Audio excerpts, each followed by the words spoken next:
Salut à tous, bienvenue sur le podcast de l'Arena MMA. Aujourd'hui, on débriefe la victoire de Olivier Aubin-Mercier contre Anthony Romero au PFL 6, un combat 100% canadien qu'on attendait beaucoup sur la scène canadienne justement avec Aubin qu'on ne présente plus et Anthony Romero qui se présente comme un des plus gros prospects canadiens avec à présent une fiche de 12-2 et aujourd'hui on est accompagné de Mukendi bien évidemment, mais aussi de Michael Dufort, de Canadian Badass. Comment ça va, Michael? Ah, très bien, vous autres, les gars. Ça va. Mukendi, comment ça va? Ça va et toi? Ouais, ça va très bien toujours. Parfait. Bon, bah, on va commencer directement. Qu'est-ce que vous avez pensé du combat de Olivier Aubin? Je rappelle, Michael, que tu es un des partenaires d'entraînement principaux, si ce n'est le partenaire principal de Olivier Aubin. En tout cas, quand on l'a interviewé, il nous a beaucoup parlé de toi. Ouais, écoute, Olivier encore deliver un masterpiece. Il a vraiment bien combattu. Puis, il a vraiment montré qu'il appartenait à l'élite mondiale en déclassant quelqu'un qui, on va se dire la vérité, mais n'était même pas d'être dans le même cage que lui. Son visage en a vraiment payé le prix, malheureusement pour lui. Comme je te disais tantôt, Richard m'a texté et il m'a dit « I feel bad for the kid ». Parce que le gars était vraiment magané après le combat. Il dit j'ai rarement vu quelqu'un d'autant magané. Bref, je pense que Richard, quel coach? PFL ont peut-être échappé celle-là. Là. Ils ont pas mis quelqu'un qui a pu donner un combat à Olivier, mais je pense qu'ils peuvent juste pas avec le roster qu'ils ont. Pour leur défense, vraiment, Anthony Romero, il a une réputation aussi qu'il précède de très très gros combattants. Il avait gagné au Challenger Series, il avait gagné au Dana White Contender Series. Et moi, quand on m'avait parlé de lui à la toute base, c'était pour me dire qu'il contre toi, ça parlait beaucoup de toi contre Anthony Romero, comme deux Canadiens, top Canadiens, qui auraient pu être amenés à combattre. Mm-hmm. Je pense qu'on a des carrières similaires qui suivent un peu.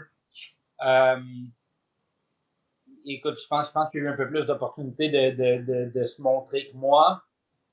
Si on parle des organisations pour lesquelles il s'est battu en Contender Series, il avait bien paru. Il s'est battu PFL Challengers comme j'avais fait. Lui aussi avait bien paru. Puis ce week-end, il y a eu une chance justement de combattre pour le million de dollars, pareil. Là. Ça a l'air de rien, mais Ouais. au moment du combat, Olivier est encore classé, donc une victoire de Romero l'amenait dans le tournoi. Il y a eu une super belle opportunité, mais L'en- comme on a l'en- vu, il n'y a pas L'enjeu pu. était trop haut, Peut-être peut-être. que c'est ça. Aussi, comme tu parlais tantôt, l'enjeu était peut-être juste trop gros, puis il a fait une contre-performance parce que Ouais, ce qu'on a vu, en fait, on n'a rien vu de c'est Romero dans ce ça. combat-là. On n'a rien vu. Un front kick. Oui, c'est vrai. C'est vrai On a vu parce que un. Richard aussi m'en a parlé du front kick. On s'est fait surprendre par le coup, mais c'était un one-shot deal, ça a l'air, parce qu'il c'est plus revenu. Est-ce qu'il a fait une contre-performance ou c'est le style de Olivier Aubin, toi connaissant Olivier, ou c'est le style de Ça, Olivier c'est Aubin un qui très bon perturbe point. tous ses adversaires? Olivier, regardez tous les combats d'Olivier, il n'y a pas un athlète qui a de bien paraître contre Olivier. Le monde ne paraisse pas bien parce qu'Olivier fait ses trucs. Puis, tu sais, il a combattu Gilbert Burns. Gilbert Burns contre Olivier, je ne sais pas si vous savez c'est qui Gilbert Burns, mais c'est un top, top, top mondial. Puis, il n'a pas, pas paru comme le Gilbert Burns qu'on connaît, qui a affronté la meilleure compétition au monde. Quand il a affronté Olivier, il n'a pas si bien paru que ça. Il a gagné son combat, mais très serré. Saroukan, pareil. Saroukan, c'est quelqu'un d'explosif qui fait mal paraître le monde souvent, mais contre Olivier, il a pas si bien paru. C'est un beau combat, mais Olivier fait mal paraître ses adversaires. Figure-toi qu'à chaque fois que je vois un adversaire combattre contre Olivier, et un adversaire que j'ai déjà vu combattre avant, à chaque fois je me dis oui, peut-être il n'était pas dans son jour, peut-être que c'est, mais plusieurs adversaires d'affilée, contre Gilbert Burns aussi, j'avais vu le combat, et et c'était pas le même Gilbert Burns, même par rapport à son époque et tout, ce qu'il faisait dans les autres combats. On dirait qu'Olivier il étouffe un peu le style des autres. Mais Je- pour justement, comme on dit, je m'entraîne souvent avec Olivier, puis c'est quelqu'un, ça te prend absolument first ton A-game quand tu l'affrontes. Même moi qui fais juste des sparring avec à chaque semaine, en fait, ça me prend mon A-game. Puis j'ai toujours le petit stress parce que je sais qu'Olivier va shut down mes games. Donc des fois, il faut que j'arrive avec de quoi de complètement différent parce que juste la pression qu'il met, ça, on dirait qu'il se force même pas à mettre la pression, mais sa corpulence, comme ça aussi, c'est un point qu'il y a du monde qui m'ont texté. Le monde me disait, Olivier est tellement plus énorme que Romero. Puis c'est vrai, Olivier paraissait d'une catégorie supérieure à Romero au niveau weight class. Puis encore là, juste ce petit aspect-là, c'est de quoi j'ai l'impression qu'Olivier profite tellement bien à son avantage. Il met une pression, puis il fait juste avancer vers toi, puis à un moment donné, tu te retrouves le dos contre le mur, puis t'es pas trop sûr de ce qui se passe, puis il y a du monde qui commence à être un peu overwhelmed, qui stresse, puis ça n'a pas quoi faire. Romero, je pense justement, c'est un peu ce qui est arrivé. Et les gens qui ont tourné avec lui ont tendance à surligner sa force physique. Est-ce que toi qui tournes avec lui, tu le sens souvent, cette puissance? Ben, moi je l'ai dit souvent, c'est la personne la plus forte que je connais. Il m'envoie des fleurs, je vais y en renvoyer, mais il est tellement fort physiquement, Olivier, là, puis c'est le genre d'affaire que tu le sais. Des fois, c'est quoi que tu sais, ça. Tu te dis, OK, je vais essayer de le shooter, mais juste en essayant un peu, tu vois que le gars est fort, puis tu te dis, oh, je vais peut-être dépenser juste toute mon énergie pour essayer de l'amener au sol, puis finalement, pas réussir, puis le reste du combat va être extrêmement long. Donc, il fait peut-être même hésiter le monde avec sa manière d'être fort, avec sa manière d'être. Je pense que Romero a essayé une fois, mais c'était même pas une tentative. C'était hop, je vais en bas, ok, il a mis ses mains, je passe pas, je recule. Mais ce combat m'a étonné à quel point il n'y avait pas de lutte. C'était vraiment un combat de stand-up, voire un combat de boxe. Très très bonne boxe de Olivier. Quand on dit Olivier Aubin-Mercier, on s'attend à un combattant qui va lutter, qui va jouer de sa lutte. Mais là, on est face à un Olivier Aubin-Mercier qui fait que se battre debout. Donc, ce qui le rend encore plus complet et encore plus dangereux. Je ne sais pas quand est-ce qu'il y a eu cette transition. Est-ce que c'est par rapport à ses adversaires? Je ne sais pas. Mais Ben, on a un moi, je Aubin. pense que oui, justement parce qu'Olivier, euh, Olivier, on en parlait justement sur au live, au moment où nous autres, on analysait ça. Puis, c'est ce qu'on disait. Il est tellement intelligent que quand il y a un game plan, il ne dévie pas du game plan. Il va retourner dans le coin va lui dire des trucs, Olivier va juste assimiler ce qui se fait dire. Puis, c'est pas pour rien qu'Olivier s'est pas fait reprendre avec aucun front kick, avec rien. Parce que le coin l'a bien préparé, Olivier est retourné, il a continué à faire ce qu'il fallait faire. Si ça avait mal été debout, si, mettons, Romero avait sorti super fort debout, Olivier, croyez-moi, il aurait shooté, il aurait ramené le combo au sol, à la limite, il aurait été un sac à dos, un peu comme quand il était contre Burgos. Il aurait été dans son dos, puis il aurait placé ses coups. Olivier gagne ses combats parce qu'il est excellent à suivre son game plan. Et on l'a senti émotif à la fin. Ouais. Comment ça se fait Ça, c'est du Olivier tout craché, quelqu'un d'hyper empathique, puis comme nous, on l'a pas vu en live, donc on voyait pas le visage de Romero, mais si Richard, il me dit, j'avais de la peine pour le kid, il me dit, si Richard te dit ça, c'est que ça devait être triste pour vrai, parce que Richard, c'est quelqu'un que c'est un winner, là. Quand il gagne habituellement, il est hyper content, puis il pense moins, mettons, à l'adversaire, mais sur le moment, il va comme être la personne la plus expressive, hyper heureux. Là, la manière qu'il m'a texté, il se retenait d'être trop heureux parce que justement, il voyait l'autre bord. Donc, c'est peut-être pour ça qu'Olivier était émotif aussi. Puis, comme il dit, c'est pas une mauvaise personne, Romero. Puis, non, vraiment pas. C'est rare que les athlètes vont ne pas s'aimer. Donc, quand quelque chose comme ça arrive, t'es content pour la première seconde. La deuxième seconde, tu vois un peu ce que tu as fait. Puis t'es comme, c'est plat. J'aurais pas voulu gagner ainsi, mais c'est le sport qu'on a décidé. Et puis Oli lui en a mis une petite gratuite en plus à la fin, après le KO. Genre il tombe KO et puis là il le charge et boum, il en rentre une autre.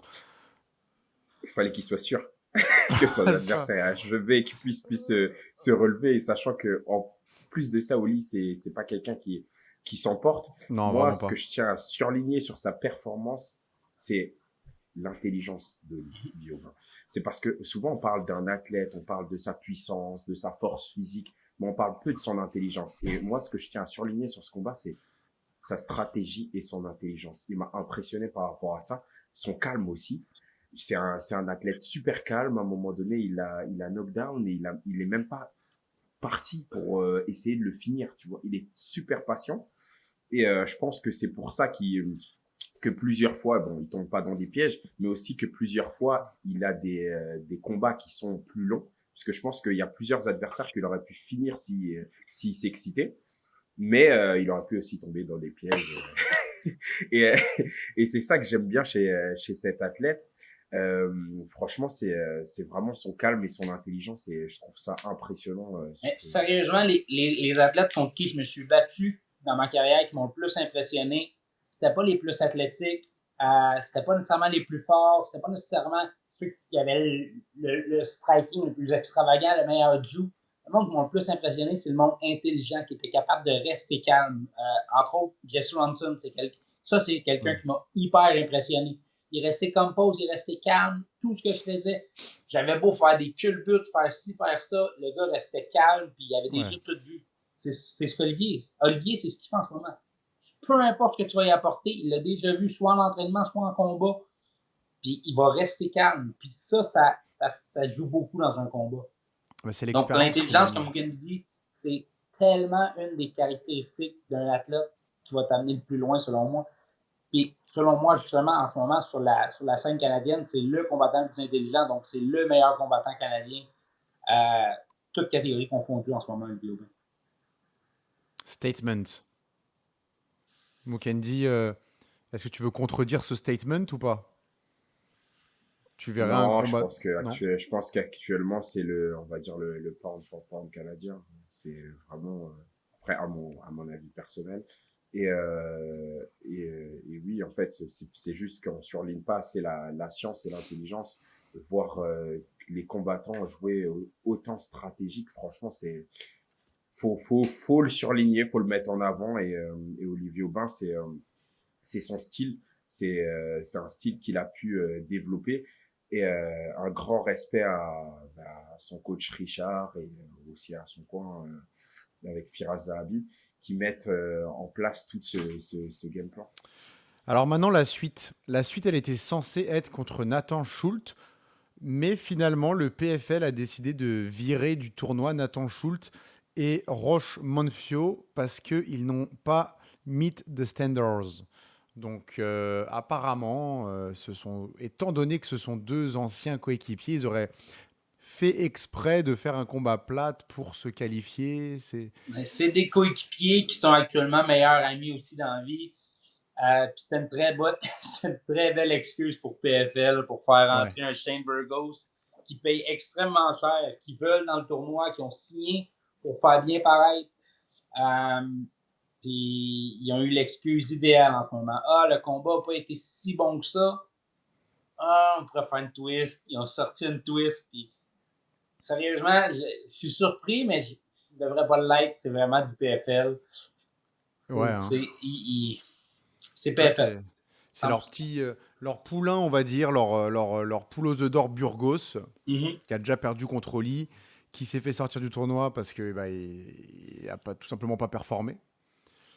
Burgos, c'est une des choses que moi j'ai remarqué, je ne sais pas si vous l'avez remarqué, mais c'est quelqu'un qui est très bon pour la compagnie. Il fait bien paraître la compagnie. Quand il sort, tu sais, la compagnie donne beaucoup aux athlètes comme les écouteurs. Il fait bien paraître les écouteurs. Il fait tout bien paraître, je trouve, Burgos. Il est très bon pour une compagnie. C'est une très bonne acquisition pour la compagnie, je crois. Donc, je pense que c'est un peu leur manière de le remercier d'être aussi bon pour la compagnie. Il est corporate. Et excellent pour ça, pour vrai. Puis, il va dire les bonnes choses pour... Tu sais, je sais pas si vous vous souvenez, son combat contre Charles Jourdain, là, il y avait hype la foule un peu avec « ça va être le combat de l'année, c'est ça.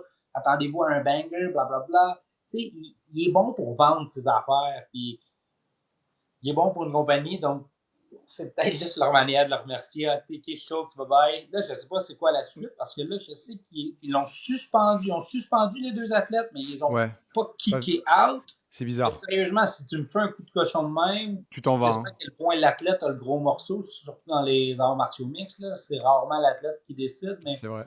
Euh, je serais fâché un peu contre Mais l'organisation de est-ce perdre qu'il ma chance. est-ce qu'il se décrédibilise pas un peu en faisant ça le PFL, en faisant, tu sais, on sait que par exemple pour l'UFC, le côté marketing, il est tout aussi important que le côté sportif. Et même le côté sportif peut être délaissé. Un combattant qui mérite un title shot va moins l'avoir qu'un combattant qui est plus vendeur. Bon, ok. Mais là, le PFL, c'est trop obvious de faire ça. C'est ok, le côté sportif, il est moins important pour vous que le côté marketing. Mais à ce point-là, rendu là, annulez les résultats des combats et faites ce que vous voulez, quoi. Oui, c'est ça, soyez les propres juges, les gars. Là. Ouais, voilà, rendu là, c'est ça. Mais oui, non, Donc c'est. je pense que ouais, ça va leur desservir.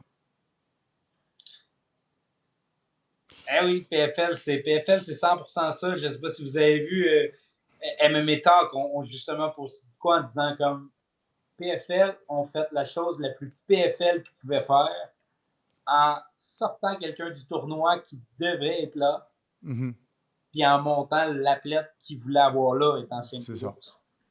Ouais. Et c'est vrai que c'était, pour moi, c'était du jamais vu. J'ai pas compris. J'ai pas compris comment, à quel Ah, moment ils ont ils fait ça. pouvaient faire ce, Mais ce bref, changement de personne. c'est intéressant pareil parce que là, Schultz contre Olivier, c'est un combat qu'on avait déjà vu. Est-ce qu'on aime revoir des combats? Ça dépend du premier combat. J'avais vraiment aimé le premier combat d'Olivier contre Schultz. Ça a été une guerre, décision partagée. Olivier avait gagné ça. Écoutez, c'était pas moi étant dans l'équipe à Olivier, c'est pas l'athlète que je préférais qu'Olivier affronte parce que c'est vraiment un tough motherfucker. Il est tellement. Il va tout le temps avancer vers toi. Peu importe le coup que tu vas lui donner, il va pas broncher. C'est vraiment un athlète difficile à affronter. Puis, je parle pour moi un peu aussi difficile à imiter parce que c'est quelqu'un qui va avancer les bras comme ça, il va avancer en ligne droite. Fait que le camp d'entraînement est difficile à faire quand on mimique cette personne-là. Tandis que là, Olivier affronte Bruno Miranda, Oui. qui est quelqu'un qui avait participé au Challenger Series de mon année. Il avait été le combattant retenu. Il était supposé se battre l'an passé, si je ne me trompe pas. Il avait manqué le poids. Bruno Miranda a tendance à très souvent manquer le poids. Puis si tu manques le poids à PFL dans le tournoi, si je ne me trompe pas, les conséquences sont un peu plus sévères que tu perds juste une partie de ta bourse. Je pense que tu es disqualifié du tournoi. Mhm. Donc, Bruno Miranda va avoir le poids à faire. Puis, je sais qu'il y a beaucoup de difficultés à le faire pour l'avoir. Il avait manqué dans mon année Challenger Series, il l'avait manqué. Ensuite, c'était comme je vous dis, il était supposé se rebattre. Il s'était retrouvé à l'hôpital parce qu'il avait manqué le poids. J'ai hâte de voir Bruno. Bruno qui vient de battre Petit Alex rappel pour Martinez. les. Ah, voilà, c'est pour ça. Ouais. J'allais dire ça, j'allais dire. Petit rappel De, pour les auditeurs aussi que Bruno Miranda a battu. Alex Martinez c'est ça qui s'entraîne au Tristar à Dans un très Montréal. beau combat, par exemple, hein, c'était une décision Ouais. partagée. Encore là, Alex s'est excusé un peu à tout le monde parce que là, Alex était à 3 défaites consécutives, je Ouais. crois. Il connaît pas trop son avenir. Tu sais, je dévie un peu parce que je parle d'Alex en ce moment parce que c'est un ami à moi puis c'est tellement une bonne personne. Là, c'est une personne en or. Là, il a le cœur gros comme ça. Puis on le voit dans ses combats. Là, il se fait frapper puis bon, je sais pas, là, il a un cœur. Il y a le Will qui est dans le tapis. Là, il a peur de rien. Super beau combat contre Bruno. J'ai hâte de voir Bruno. Bruno, gros gars de Muay Thai qui va affronter Olivier. Des gros kicks. Je pense qu'Olivier doit se préparer à ça. Mais encore là, il y a beaucoup de combats, par exemple, si je ne me trompe pas, Bruno. Je ne connais pas sa fiche par cœur, mais Il si est je ne me trompe à pas. 16-3. OK, c'est ça. Il y a quand même pratiquement autant de combats qu'Olivier. Donc, l'expérience, je ne sais pas l'expérience des gros combats comme un combat contre Olivier. Si ça, il y a ça. Je ne connais pas trop les adversaires contre qui il a affronté.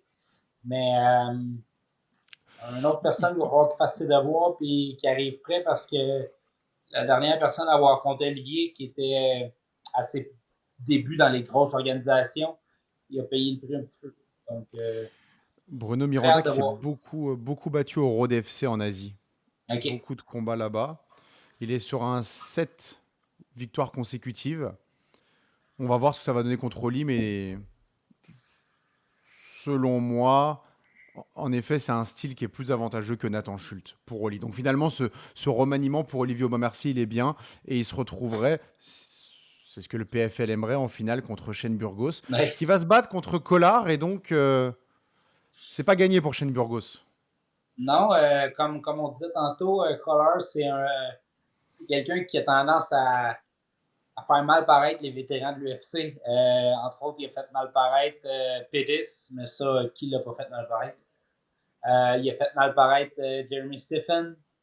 Là, c'est le tour à Shane Burgos. Je pense qu'ils ont un style qui pourrait être un combat extrêmement explosif, mais entre Burgos et Collar, mais PFL, surtout quand tu es dans le tournoi, là, et que tu le sais que tu te bats dans 2 mois avec une victoire pour le million, je pense que Burgos va sortir une performance à la Charles Jourdain. Il va parler comme quoi ça va être le combat de l'année contre Collar parce qu'il pourrait faire des étincelles. Collar, bon boxeur, qui va boxer. Shane Burgos est capable de rentrer aussi dans le pocket et faire saigner quelqu'un.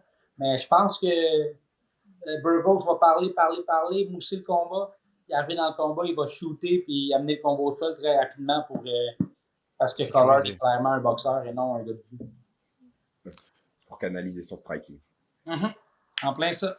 Encore là, Olivier aussi contre Miranda. On parlait, Candy, tu parlais tout à l'heure d'Olivier qui a striké ses derniers adversaires. Je ne serais pas surpris qu'il décide de peut-être amener le combat au sol avec Miranda, qui est un spécialiste de Muay Thai, qui a passé beaucoup de temps en Thaïlande dernièrement pour ses préparations PFL. Miranda a des gros kicks qui frappent en puissance. Comme je dis, c'est un gros combattant. Je pense qu'il part de loin sa déshydratation, sa weight cut. Il va être gros, il va être fort. Mais Olivier est gros et il est fort aussi. Puis habituellement, en fait, il a l'habitude des gros combats. Donc, selon moi aussi, gros avantage Olivier pour ce combat-là.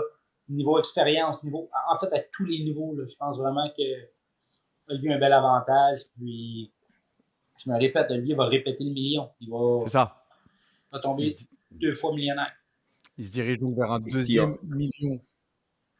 Et s'il le répète, on en discutera de la suite, de quelle tournure il va prendre après ça. Est-ce qu'il voudra encore répéter le troisième ou est-ce qu'il voudra changer d'organisation? J'ai hâte de voir. Ou est-ce qu'il voudra raccrocher les gants?